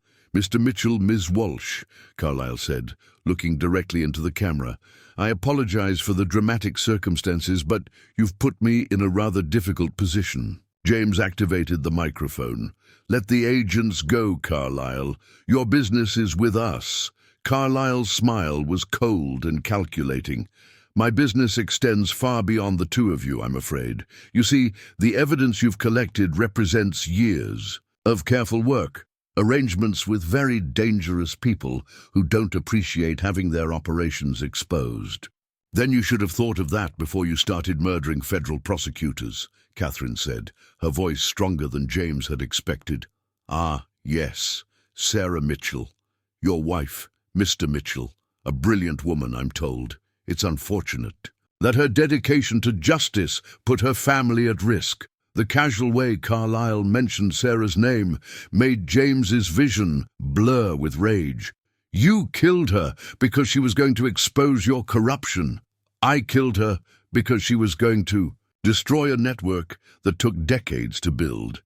Do you have any idea how many people depend on my operations for their livelihoods? How many families would be destroyed if my businesses were shut down? What about the families of your victims? Catherine demanded. Carlisle's expression didn't change. Collateral damage in a larger war, but that's not why I'm here.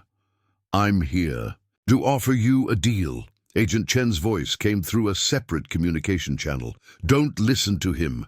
We have everything we need for prosecution. The federal agents surrounding this house believe they have me trapped, Carlisle continued, apparently unaware of Agent Chen's commentary. What they don't realize is that I've been planning for this contingency for years.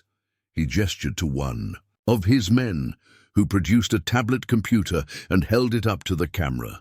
The screen showed a live video feed of what appeared to be a crowded restaurant. The Emerald Palace on 5th Avenue, Carlisle explained. 137 people are currently having lunch, including several city council members, federal judges, and their families. My associates have placed enough explosives in the building to level the entire city block. James felt the blood drain from his face. You're bluffing. I never bluff, Mr. Mitchell. If I don't send a specific code to my people within the next 30 minutes, those explosives will detonate. 137 innocent people will die because you couldn't leave well enough alone. Catherine was shaking her head in disbelief. "You'd murder innocent civilians just to avoid prosecution." "I'd murder everyone in this city if necessary to protect what I've built. But that's not what I want. What I want is very simple: the complete destruction of all evidence you've collected and your agreement to disappear permanently. In exchange for what? The lives of everyone in that restaurant, the lives of the federal agents currently kneeling on my floor, and the lives of your children who are currently being held at secure locations that my people have been watching for hours." The threat to Emma and Tyler hit James like a physical blow. "You're lying. The children are protected." Carlisle's man produced another tablet, this one showing surveillance footage of a federal safe house 40 miles north of the city. James could see Emma playing in a fenced yard while 2 agents watched from nearby chairs. "My people have been tracking federal vehicles since this operation began. Your daughter is currently at 1247 Cascade Drive, under the protection of Agents Linda Foster and Michael Torres. Tyler Walsh is at a similar facility in Everett. Both locations are being monitored, and both can be compromised within minutes of my signal." Agent Chen's voice crackled through their private channel. "He's not bluffing about the restaurant. We've confirmed explosives in the building, and our bomb squad can't disarm them remotely. We're evacuating civilians now, but it's going to take time." James looked at Catherine, seeing his own desperation reflected in her eyes. Everything they'd sacrificed to bring Vincent Carlisle to justice was about to be undone by his willingness to murder innocent people. "What exactly are you proposing?" James asked. "Simple. You come upstairs, personally destroy all physical evidence you've collected, and provide me with the locations of any additional copies. In exchange, I'll call off the restaurant bombing and ensure that your children remain safe. And then you disappear. New identities, new lives, generous financial compensation to help you start over. You get to live, your children get to live, and I continue my operations without interference." Catherine keyed the microphone. "What about the people you've already killed? What about justice for them?" "Justice is a luxury that living people can afford. Dead people don't care about justice. They care about the families they've left behind." The monitor showed one of Carlisle's men checking his watch and whispering something in his boss's ear. 23 minutes remaining," Carlisle announced. "I suggest you make your decision quickly." Agent Chen's voice came through their private channel again. "We've evacuated 60% of the restaurant, but there are still civilians inside. The bomb squad estimates another 15 minutes to complete the evacuation. Can you defuse the explosives?" James asked through the secure channel. "Unknown. They're sophisticated devices with anti-tampering mechanisms. If we try to disarm them and fail, they'll detonate immediately." James realized they were trapped in an impossible situation. If they refused Carlisle's offer, innocent people would die, and their children would be at risk. If they accepted, Vincent Carlisle would escape justice and continue his criminal operations. "There has to be another way," Catherine said. Carlisle apparently heard her through the main communication system. "There is no other way, Ms. Walsh. I've been planning for this contingency for years. The only variable is whether you choose to save lives or maintain your principles." James studied the video feed from the living room, noting the positions of the hostages and their captors. The federal agents were professionals. If they saw an opportunity to act, they'd take it.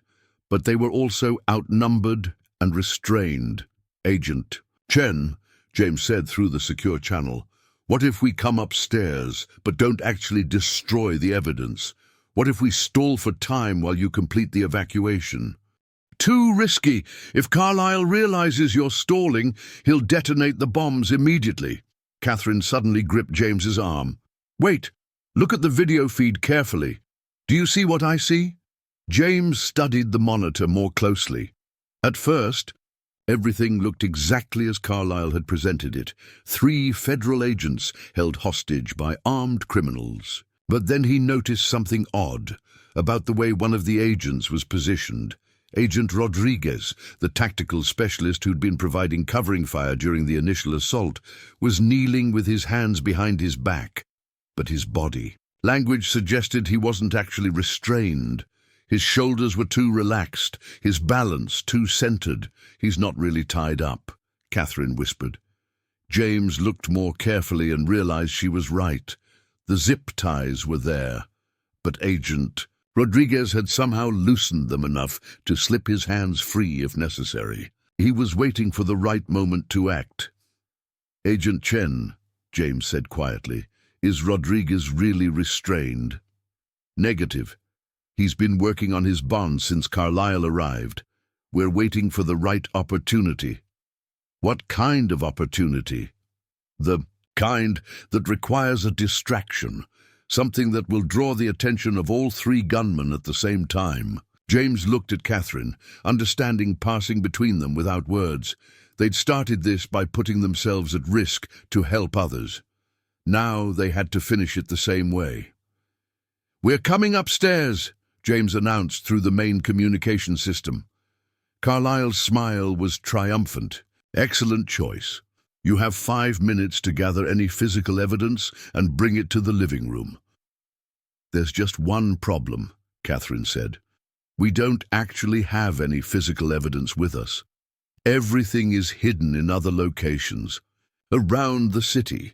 Then you'll provide me with those locations and accompany my people to retrieve the materials. Or," James said, "you could let the hostages go and we'll tell you where everything is hidden." Carlyle's expression darkened. "I don't think you understand your position, Mr. Mitchell. You're not in a position to negotiate." James activated the door mechanism of the panic room. "Actually, I think we understand perfectly. You need us alive to get the evidence, which means you can't afford to hurt us until you have what you want." As the steel door slid open, James realized they were about to walk into the most dangerous situation of their lives. But they were also about to give Agent Rodriguez and his colleagues the distraction they needed to end Vincent Carlyle's reign of terror once and for all. "Ready?" he asked Catherine. "Ready," she replied, and together they stepped out of the safety of the panic room to face the man who had destroyed so many lives. James's legs felt unsteady as he climbed the stairs from the panic room, Catherine close behind him. The acrid smell of gunpowder and smoke filled the air, and broken glass crunched under their feet as they made their way toward the living room. Through the shattered windows, he could see federal agents positioned behind vehicles, their weapons trained on the house. Vincent Carlyle hadn't moved from his position in the center of the destruction. Up close, he was even more imposing than he'd appeared on the monitor. Tall, broad-shouldered, with the kind of quiet confidence that came from decades of wielding absolute power. His 3 remaining men kept their weapons trained on the federal agents, but James noticed their eyes tracking his and Catherine's movement. "Mr. Mitchell, Ms. Walsh," Carlyle said without looking up from his phone. 15 minutes remaining. I trust you're prepared to be reasonable." Agent Rodriguez remained in his kneeling position, but James caught the almost imperceptible nod he gave when their eyes met. Whatever was about to happen, the federal agent was ready. "Before we discuss locations," James said, "I want proof that you'll actually call off the bombing." Carlyle smiled coldly. "You're hardly in a position to make demands." "Actually, I think we are." Catherine stepped forward, her voice steady despite the circumstances. "You see, we've learned a few things about you over the past few days. You're a businessman above all else. You don't take unnecessary risks, and you don't waste valuable assets. Get to the point. The point is that killing 137 people in a restaurant bombing would bring more federal attention than your organization could survive. The FBI, ATF, Homeland Security, they'd turn over every stone in the Pacific Northwest. Looking for you." Carlyle's expression didn't change, but James caught a flicker of something in his eyes. Uncertainty, perhaps, or recognition that Catherine had identified a flaw in his plan. "Besides," James added, "we both know you don't actually have people watching our children. Agent Chen would have detected any surveillance around federal safe houses. You're willing to bet your daughter's life on that assumption?"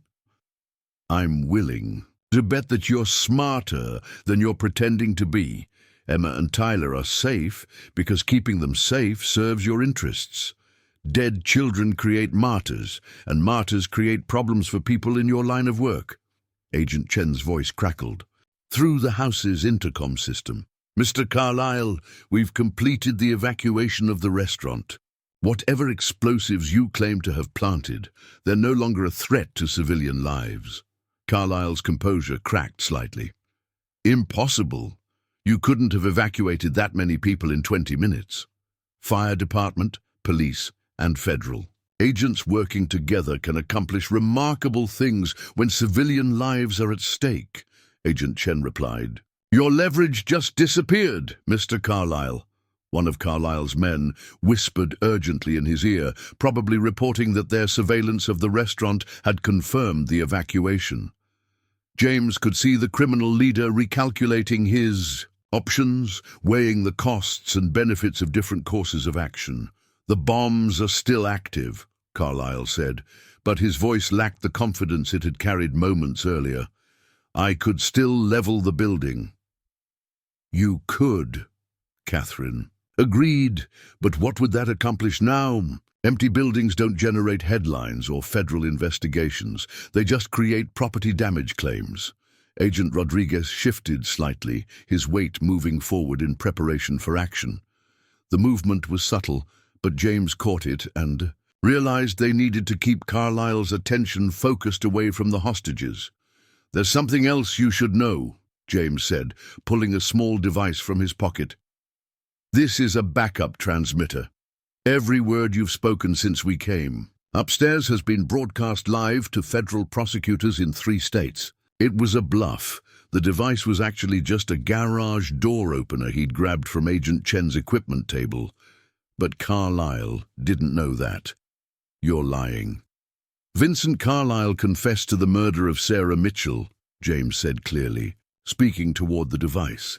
"Vincent Carlyle threatened to murder federal agents and innocent civilians. Vincent Carlyle detailing his criminal organization's structure and operations."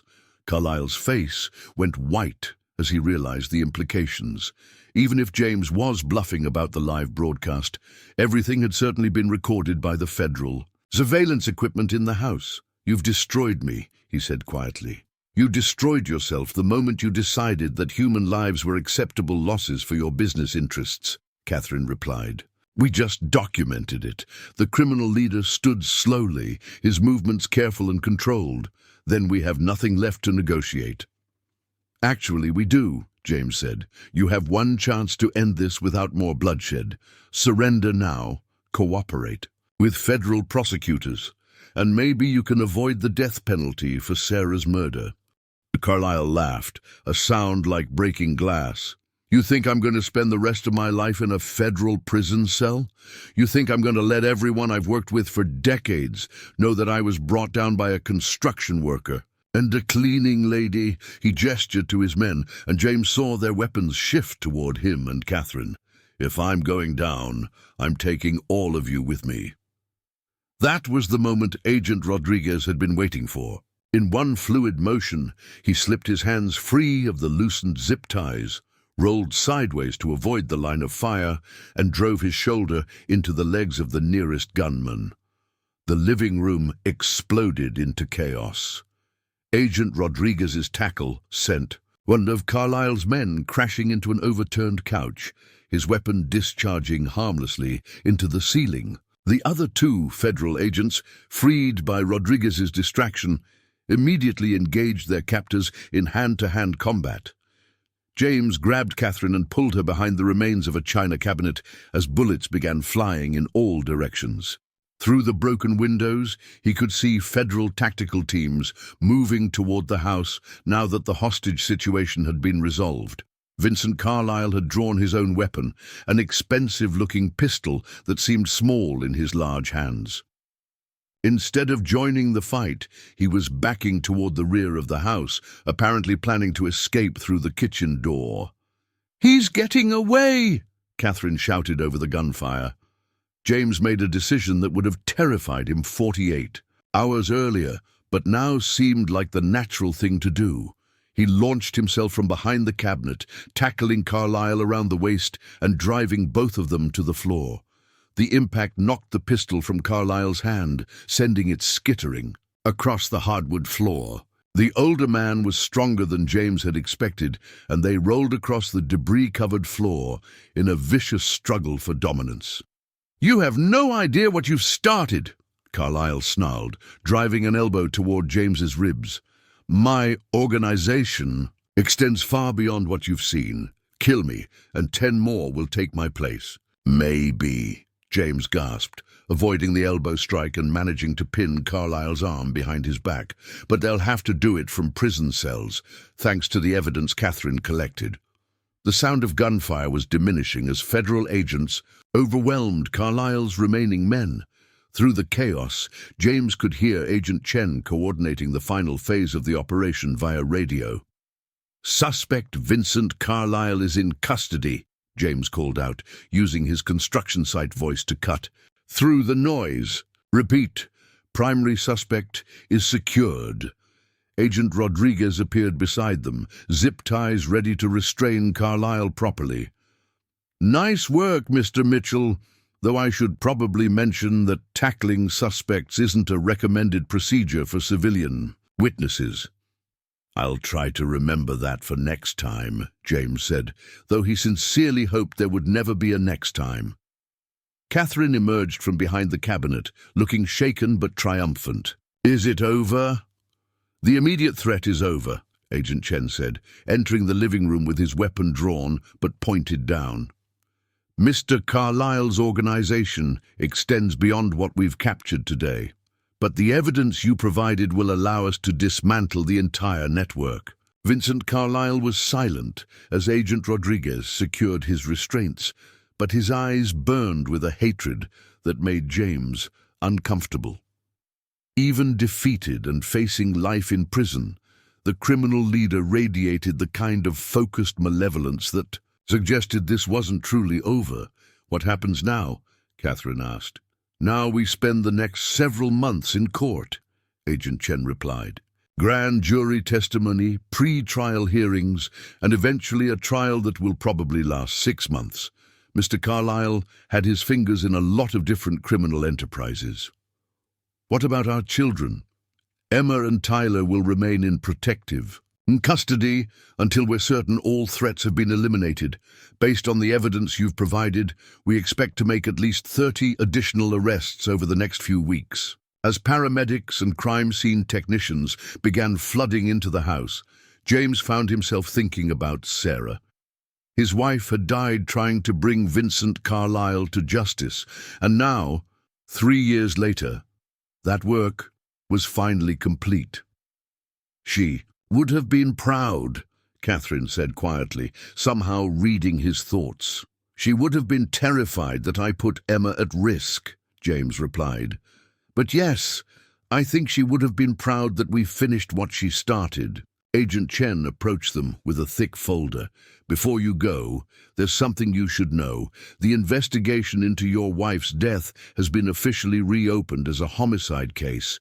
Based on the evidence you've provided, we expect to file murder charges against Vincent Carlyle within the week."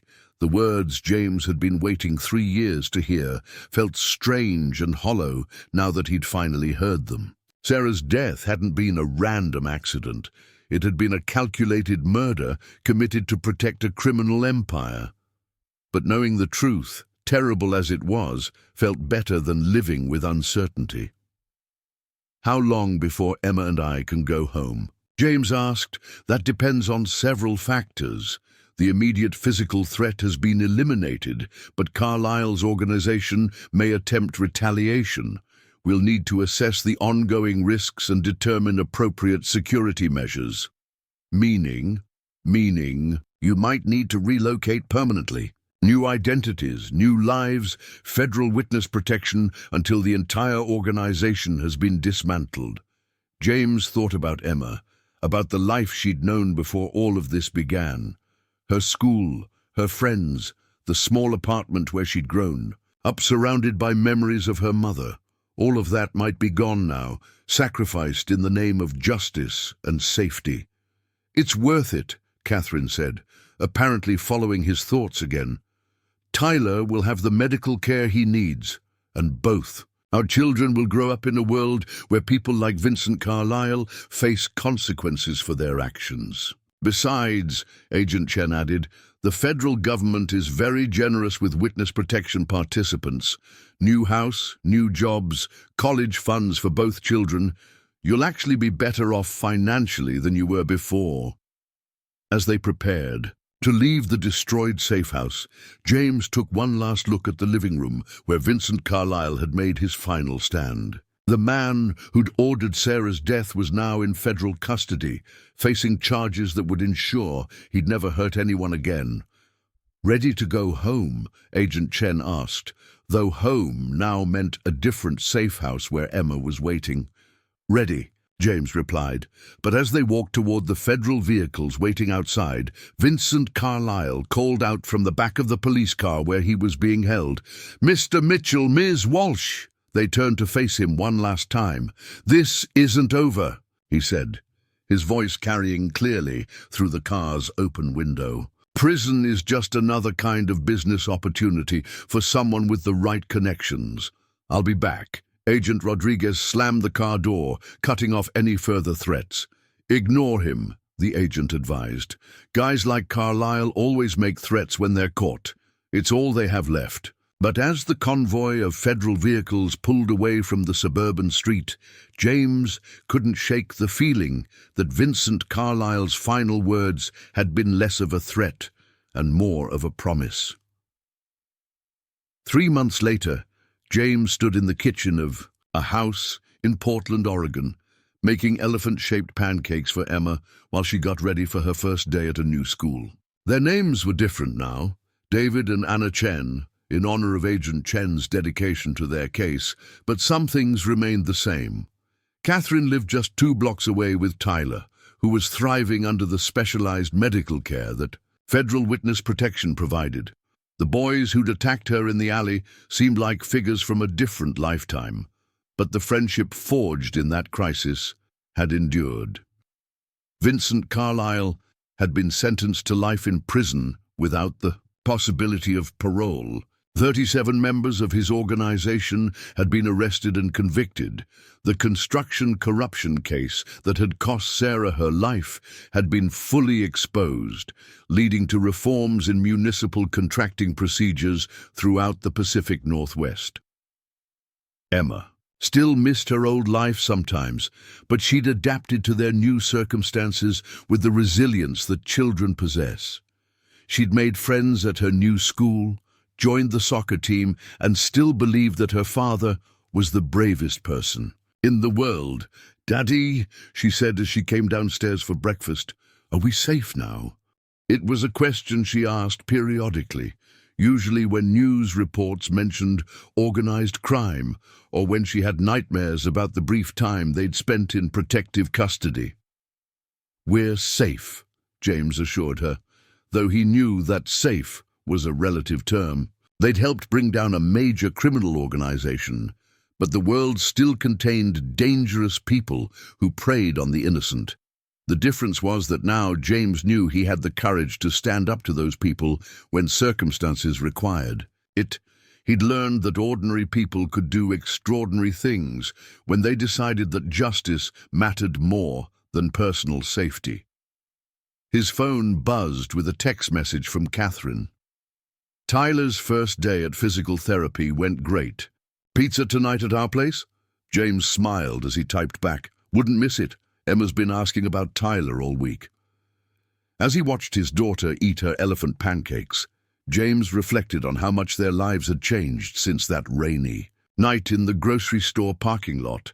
They'd lost their old identity, but gained something more valuable, the knowledge that they'd helped make the world a little bit safer for everyone. Sarah would have been proud. 2 years had passed since the night James Mitchell heard screams in a Seattle alley, but the memory still visited him in quiet moments. Standing in the courthouse steps of Portland, Oregon, he watched Catherine Walsh, now Catherine Henderson, emerge from the federal building with a smile that transformed her entire face.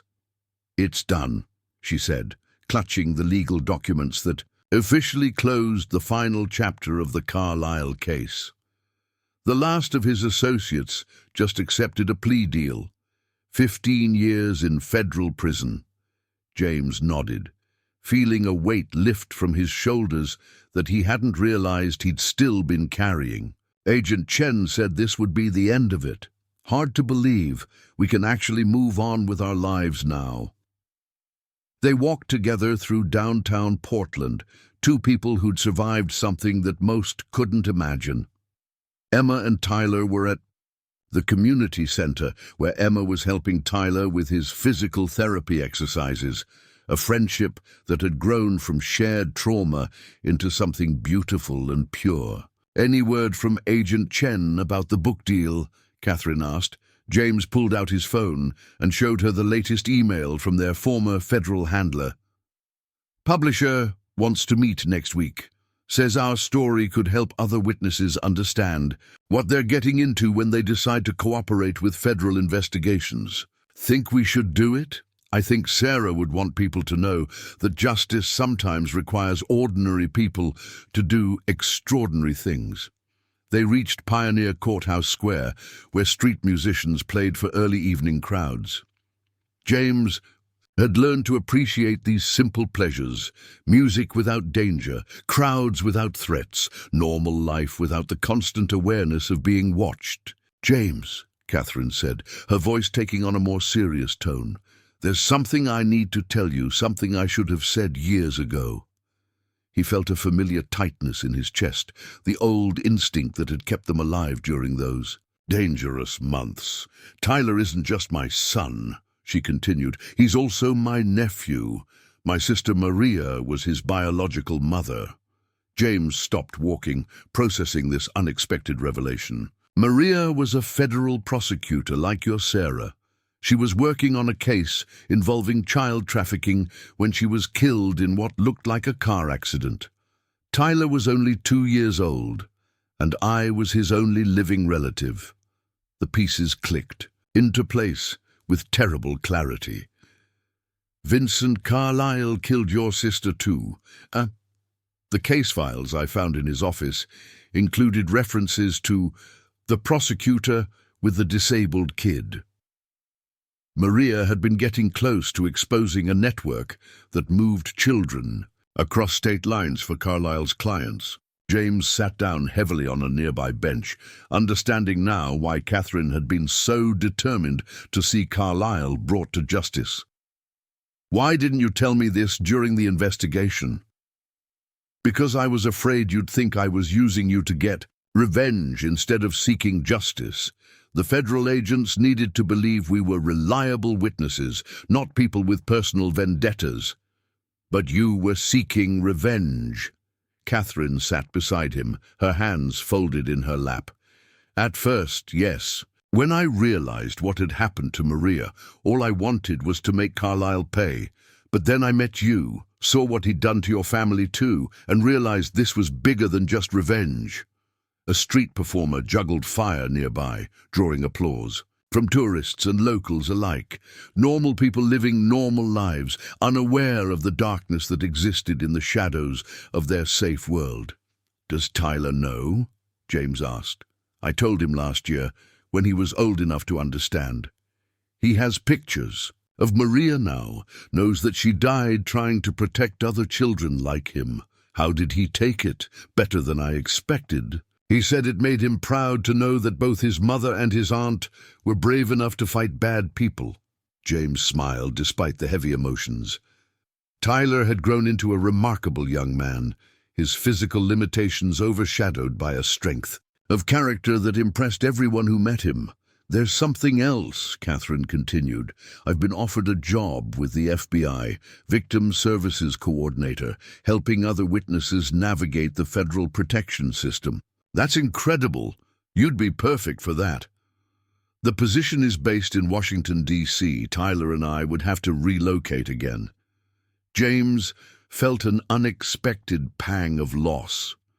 Catherine and Tyler had become his and Emma's chosen family, the people who understood their unique experience and shared their hard-won perspective on justice and sacrifice. Emma's going to be devastated, he said.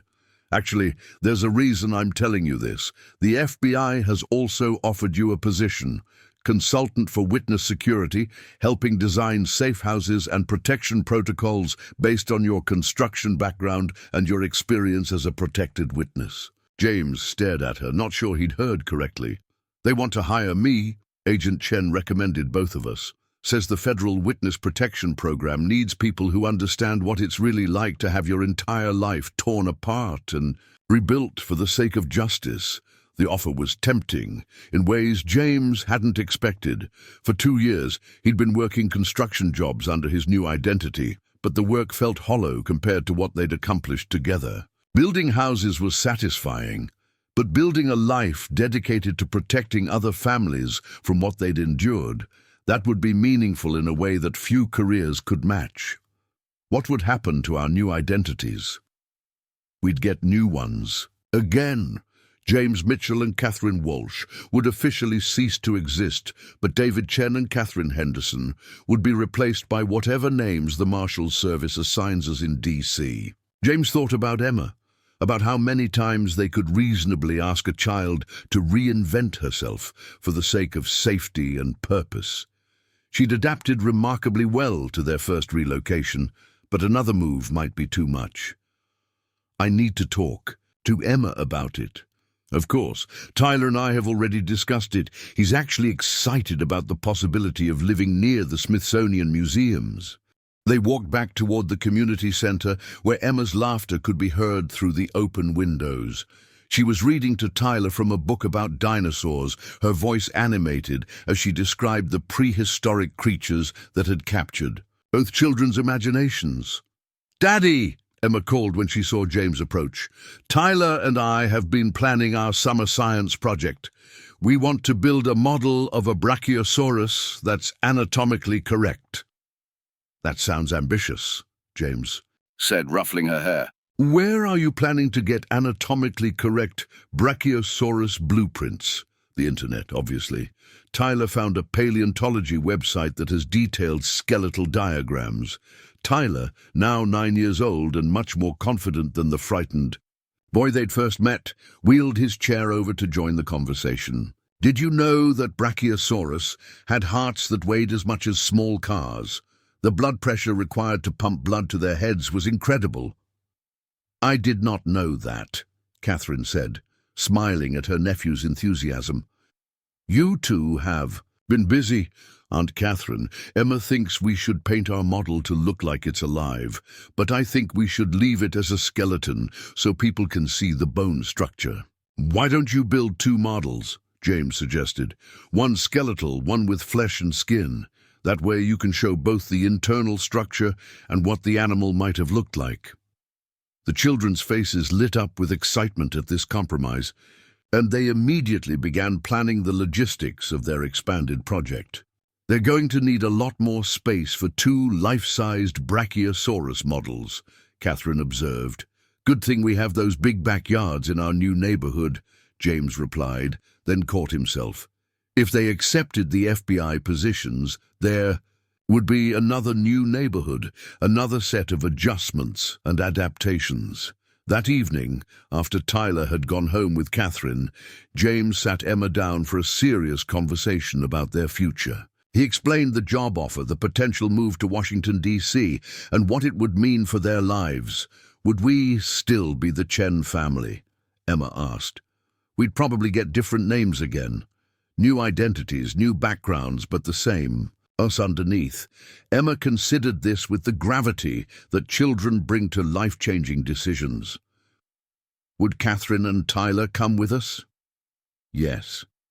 We'd all move together, live in the same city, work for the same organization, and we'd be helping other families like us, families who had to leave their old lives behind to stay safe. That's right. Emma was quiet for several minutes, her 10-year-old mind processing the implications. When she finally spoke, her voice carried a maturity that sometimes surprised James. "Daddy, do you remember what you told me about Mommy Sarah? About how she died trying to make the world safer for families like ours?" "I remember. If we take these jobs, we'd be continuing her work, wouldn't we? Helping protect other kids whose parents tried to do the right thing."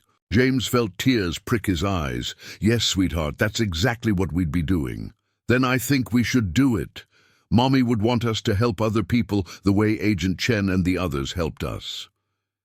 3 months later, James stood in the backyard of their new house in Arlington, Virginia, watching Emma and Tyler put the finishing touches on their dual Brachiosaurus project. The skeletal model was anatomically precise, while the flesh and blood version was painted in vibrant greens and browns that made it look like it might come to life at any moment. "Not bad for a couple of amateur paleontologists," Catherine said, joining him on the deck with 2 cups of coffee. "Not bad for anything," James replied. "Those kids have more determination than most adults I know." Their new jobs at the FBI had proven as fulfilling as Agent Chen had promised. James spent his days designing security systems and safe house modifications, drawing on his construction experience and his intimate knowledge of what protected families actually needed. Catherine worked directly with witnesses, helping them navigate the emotional and practical challenges of starting over with new identities. "Any regrets?" Catherine asked. James considered the question seriously. Their old lives in Seattle seemed like memories from a different lifetime. The struggling single father, the desperate cleaning lady, the dark alley where their paths had first crossed. Those people had been transformed by circumstances into something stronger and more purposeful. "No regrets," he said finally. "What about you?" "Sometimes I wonder what would have happened if I'd just minded my own business that night in Carlisle's office. If I'd never started taking those pictures. Vincent Carlisle would still be out there, murdering anyone who threatened his operations. Your sister's death would still be classified as an accident.